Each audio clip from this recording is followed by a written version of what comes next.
Shalom! Na aula passada nós falamos sobre o alfabeto e na aula de hoje a gente vai continuar trabalhando algumas das consoantes, nas suas características gerais e alguns conjuntos. Vamos revisar primeiro o alfabeto como vocês viram semana passada, para vocês relembrarem. Primeira letra é o Aleph. O Aleph não tem som, ele vai levar o som de uma vogal que vocês vão aprender numa das próximas aulas. Próxima letra é o Bet. Gimel. Dalet. Rei. Vav. Zain. Het. Tet. Yud. O Kaf, como a gente viu na outra aula, é uma letra que tem uma forma normal e uma forma final. Por isso está em vermelho. Já voltamos nas letras com formas finais. O Lamed. Mem. De novo, o Mem está repetido porque tem uma forma normal e a forma final. Nun. Samer. Ain. Pei. Tzade. Vocês de novo estão vendo o Pei e o Tzade nas suas formas finais também. Kof. Reish. Sin. Shin. E Tav. O grupo de letras que fica mais óbvio é esse grupo de letras que tem as formas finais. São 5 letras e as formas finais só aparecem nessa forma quando elas são a última letra da palavra. Então, a gente tem o Kaf e o Kaf final. O Mem e o Mem final. O Nun final. O P e o P final. O Tzade e o Tzade final. Com exceção do Mem, que é uma forma quadrada, todas as outras formas finais são longas, elas passam da linha imaginária da escrita, ela é mais longa para baixo do que as outras letras que ficam ao redor dela. Então esse grupo precisa prestar atenção, lembrar que vai ser o mesmo som, as mesmas regras, as mesmas características da letra na sua forma normal. É só uma letra escrita com um desenho levemente diferente. O próximo grupo de letras que a gente vai falar é um grupo de letras que chama Begad Kefat. Esse nome vem da combinação de todas essas letras juntas. A gente vai ver que letras são essas. As letras Begad Kefat, elas têm uma característica especial, que elas recebem um ponto no meio delas, chama Dagesh Lene, e o Dagesh Lene altera o som de algumas delas. São 6 letras que seguem essa regra, como vocês veem aqui. Begad Kefat, o Bet, o Gimel, o Dalet, o Kaf, o P e o Tav. Só que o Dagesh Lene, que vai aparecer no meio dessas letras, e ele é só um pontinho no meio das letras, ele vai alterar a pronúncia só de algumas, mas ele vai aparecer em todas as letras. Historicamente falando, provavelmente em algum ponto, todas as letras alteravam de som, mas com o desenvolvimento da língua, alguns sons se perderam, se tornaram desnecessários, e a gente acabou ficando, e sobrou para a gente entender hoje, somente 3 letras que mudaram de som. Por que mudar de som? Provavelmente por uma questão de pronúncia. Na hora que as letras eram pronunciadas, dependendo da combinação de letras, você pronunciava diferente. A gente tem isso no português também. Você pega uma letra como C, por exemplo. A letra C, a gente sabe. Quando combinado a um A, é K. Co, com o O. Mas se ela for combinada com o E ou o I, vai ser C ou Si. É como se no hebraico eles pegassem essa diferenciação e marcassem com um pontinho, para lembrar o leitor que vai ser lida de uma maneira diferente. Aqui estão as 6 letras, na forma com pontinho ou não, dá para visualizar aqui na primeira coluna. Todas elas com o pontinho, Beit, Gimel, Dalet, Kaf, Pei e Tav. Com o pontinho, elas são pronunciadas da seguinte forma. O Bet, ele vai ter o som B, que é o som como vocês aprenderam na hora do alfabeto. É o som tradicional da letra, já é o som com o Dagesh Lene no meio. Só que se ela aparecer sem o pontinho, aí o som dela vai ser V. Em muitas línguas a gente vê essa transição do B para o V. Isso acontece, por exemplo, no espanhol. Você vê essa troca, essa aproximação das duas letras. A próxima letra é o Gimel, e o Gimel é uma das letras que não muda de som. Pelo menos não no hebraico como a gente conhece hoje. Então o som dela com o dagesh é G, tá? Gimel. E o som dela sem vai ser igual, G, Gimel. Não vai ser diferenciada a pronúncia na leitura do hebraico bíblico hoje. O Dalet, que é a próxima letra, também não muda de som. Ele vai ser Da, tanto com o dagesh quanto o sem. Da, Dalet. O Kaf já é uma das letras que muda de som. Com o pontinho no meio, ele vai ser o Kaf. K, tá? Sem o pontinho no meio, ele cria um dos sons que existe em hebraico e não em português. Então, prestem atenção. É o Ra. Esse som tem, por exemplo, no alemão, tá? Bach, o nome do compositor. E ele tem também no hebraico e no hebraico moderno. Eu decidi representar esse som assim com o KH para a gente não confundir. Em alguns livros vocês vão ver o CH para representar o som Ra. Mas como esse som é muito diferente dos sons que a gente tem em português, e como o CH em português é usado com o chá, então eu achei melhor usar o KH, Ra, tá?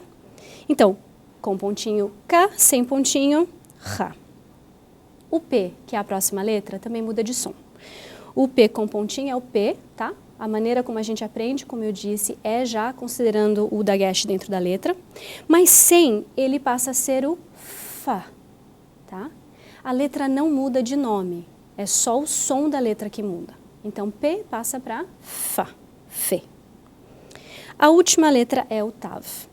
O Tav, ele não muda de som e ele vai ser igual.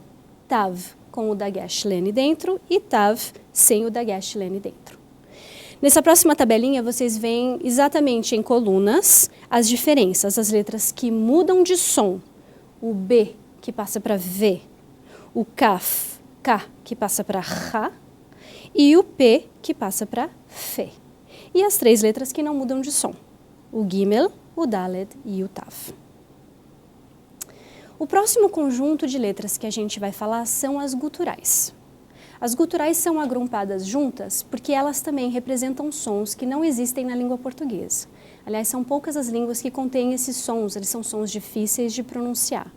A palavra gutural vem da ideia de que ela é pronunciada na garganta. E são letras que são difíceis, requerem muito treino na pronúncia e pronunciadas de forma muito assim, né, gutural mesmo. 4 letras são consideradas guturais inteiras, que são o Aleph, o Rei, o Het e o Ain. O Reish, que vocês veem aqui embaixo, é uma letra que às vezes age como gutural, às vezes não. O que isso quer dizer? As guturais, elas são muito limitadas pela sua pronúncia dificultada. Então, por exemplo, elas têm uma tendência a preferir ser combinadas com vogais de classe A. A gente não viu as vogais ainda, mas a gente vai ver as vogais na próxima aula. E vocês vão ver que elas têm essa tendência a preferir serem pronunciadas junto. Algumas guturais, o Ain, no caso, essa aqui, e o Aleph, não tem som. A dificuldade de pronúncia, o desenvolvimento da língua hebraica fizeram com que o som da pronúncia dessas letras se perdesse. O Ain existe no árabe, então quem tiver curiosidade, quiser olhar, se você ouvir um pouco do árabe, você vai conseguir detectar a pronúncia, que é uma pronúncia na garganta como se fosse um uma vibração, uma pausa glotal, uma pausa na garganta. O Aleph não tem paralelo, ele é simplesmente mudo, tá? Esse silêncio do Aleph, essa não pronúncia do Aleph vai aparecer em muitas palavras que vocês vão aprender no estudo do vocabulário. Essas letras seguem regras e são consideradas letras fracas por causa das limitações que são colocadas nelas. Numa aula futura a gente vai falar um pouquinho mais sobre as guturais, as regras que as governam e como a gente lida com elas. Hoje é só para vocês conhecerem e reconhecerem as guturais. A gente coloca junto também como um conjunto de letras que nós chamamos sibilantes. As sibilantes são letras com som S. O som fica claro quando a gente fala o nome, né? Estas são o Zain, za. O samer, que é um simples, né? Sa. O tsade, tsade. O sin e o shin. As sibilantes não têm muitas regras, não são tantas regras de uso quanto as guturais, mas é bom saber que elas trabalham juntas e de vez em quando elas alteram a pronúncia das palavras, alteram a ordem das letras numa palavra, e a gente vai ver isso conforme os exemplos forem aparecendo. As próximas letras que a gente vai falar entram no nosso entendimento do desenvolvimento da língua hebraica. A gente chama elas de mater lectiones. Como a gente viu na primeira aula, o hebraico é uma língua composta de somente consoantes. O alfabeto hebraico não tem vogais. Então, como é que eles lidaram com isso nos momentos da escrita? 3 letras são consideradas mater lectiones. O rei, o yud e o vav, que são as letras que vocês veem aqui na tela. A gente vai falar um pouco do desenvolvimento da língua para entender como elas entraram. Como é que funciona uma língua que não tem vogal. Basicamente, o hebraico pode ser dividido, ou o seu estudo do desenvolvimento, em 4 fases. Na primeira fase, você não tem vogal e você não tem mater lectiones. A gente vai ver que o mater lectiones é uma letra que marca a presença, o som de uma vogal. Mas ele não vai estar nessa primeira fase do hebraico, uma fase que durou, pelo que a gente sabe de inscrições encontradas, mais ou menos 100, 150, talvez 200 anos da língua. Nessa fase, as palavras podiam ser escritas e não tinham marcador nenhum. Você não sabia se ia ter uma vogal no final, se ia ter uma vogal no meio. Você tinha que conhecer a palavra. Você lia baseado no contexto da frase. Quando você é treinado como um escriba e consegue ler super tranquilamente, isso não vai ser um problema. Você vai ler, vai aprender, vai saber, de acordo com o contexto, quais são as palavras que estão lá. Agora, com o passar do tempo, a gente vê que eles adotaram algumas letras para marcar a presença de vogais. Esse desenvolvimento, essa necessidade de presença de vogais, provavelmente foi uma parte da amplificação da alfabetização das pessoas. Provavelmente, no sistema alfabético, mais pessoas tiveram acesso a aprender a ler e escrever e, portanto, tiveram acesso ao alfabeto, e o alfabeto começa a precisar de mais ajuda, não leva tanto treino para ser alfabetizado. Nesse caso, então, entram as mater lectiones, que foram as 3 letras escolhidas para marcar a presença de vogal. No começo, a mater lectiones é escolhida e ela é colocada só no final da palavra, para lembrar as pessoas que a palavra não acabava ali, tinha um som vocálico no final. Essa fase dura daquele surgimento do hebraico mais ou menos no século X a.C., aí você tem uns 200 anos, lá pelo século VIII, você tem esse desenvolvimento da mater lectiones no final. Isso vai ser usado no hebraico até a destruição de Jerusalém e o Templo de Jerusalém por Nabucodonosor no século VI. Com a destruição do templo e o exílio acaba criando uma nova etapa no desenvolvimento da língua hebraica. Então, do século VIII até a destruição do templo, você tem o uso de mater lectiones somente no final das palavras. Tá? Como a gente vê aqui, você tem a palavra como ela era e você tem no final, marcando um som vocálico, uma mater lectiones. Cada uma delas representava certos sons ou um som. O rei, que aparecia no final, podia representar o som A, E ou O. O Vav representava o som U. E o Yud representava o som I.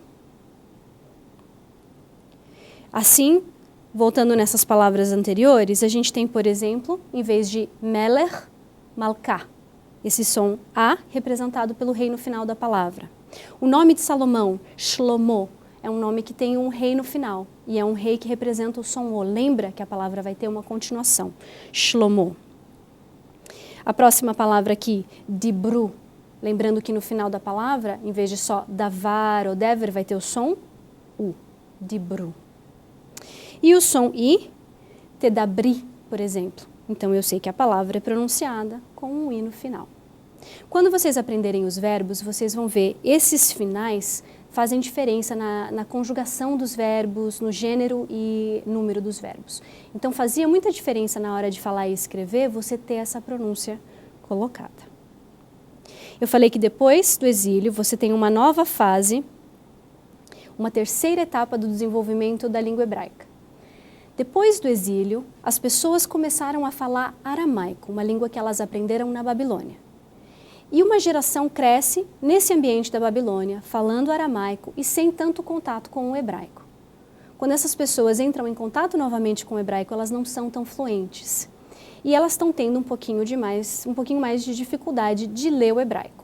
Então eles desenvolvem o uso das mater lectiones no meio das palavras, para orientar as pessoas na pronúncia de algumas palavras que eram mais difíceis de se pronunciar. A gente vê as mesmas letras anteriores, mas um pouco mais de flexibilidade no uso delas. Por exemplo, o rei continua com os mesmos sons e ele não é usado no meio da palavra, tá? Ele continua com os sons A, E e O, mas sempre para o final da palavra. Já o Vav e o Yud, eles adotam dois novos sons. O Vav pode representar o O e o U, e o Yud pode representar o E e o I.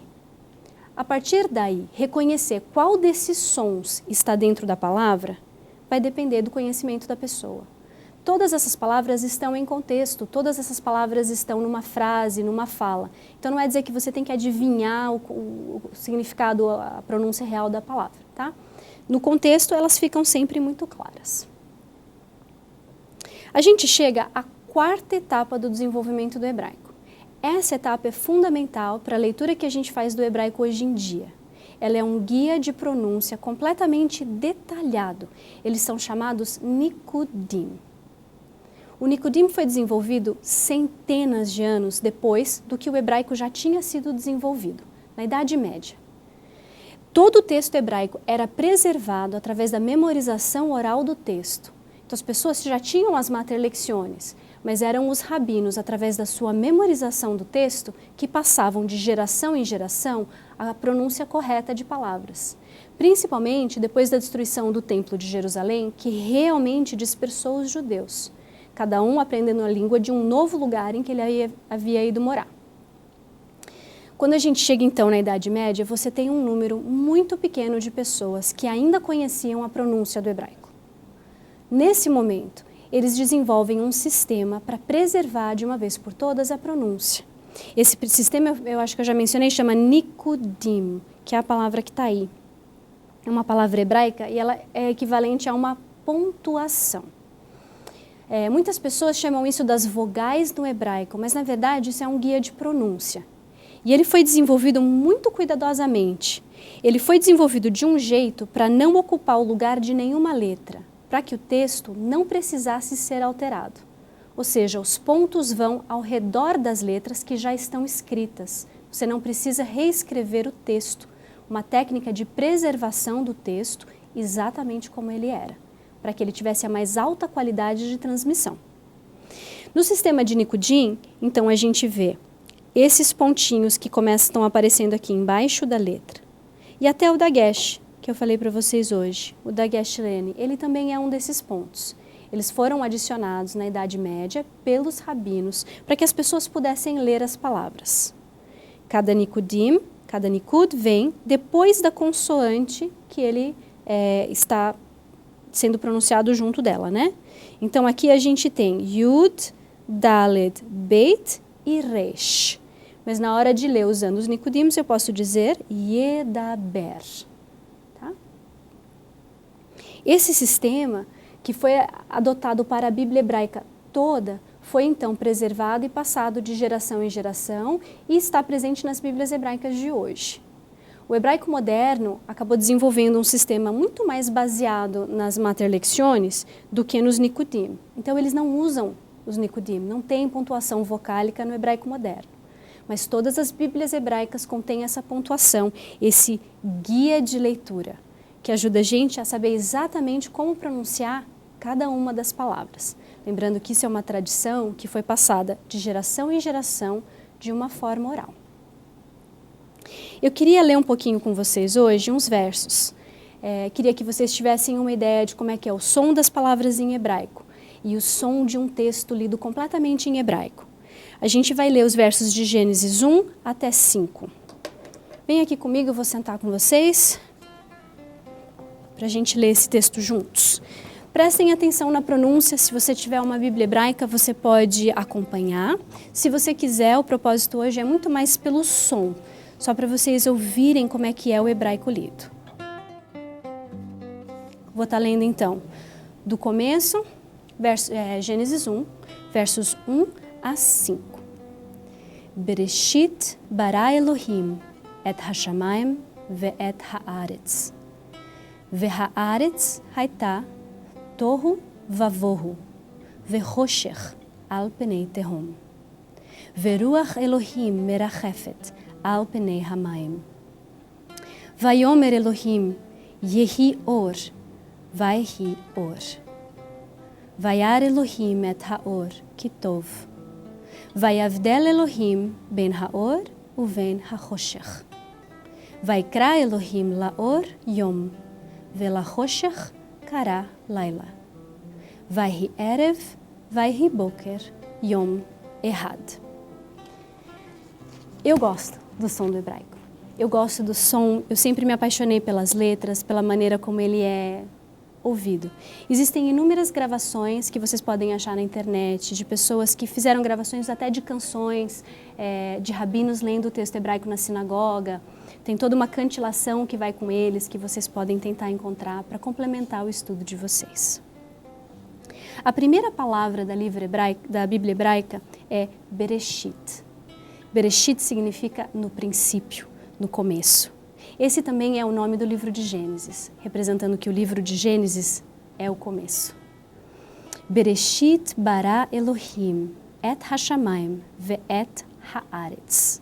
No princípio criou Deus os céus e a terra. Ve'haaretz haita tohu vavohu ve'choshech al penei tehom. Existe uma tese teológica que acredita que há um período de tempo entre esses dois versos, um período indeterminado. Isso significaria que o primeiro verso, que fala da criação dos céus e da terra, se refere à criação de tudo, à criação do universo.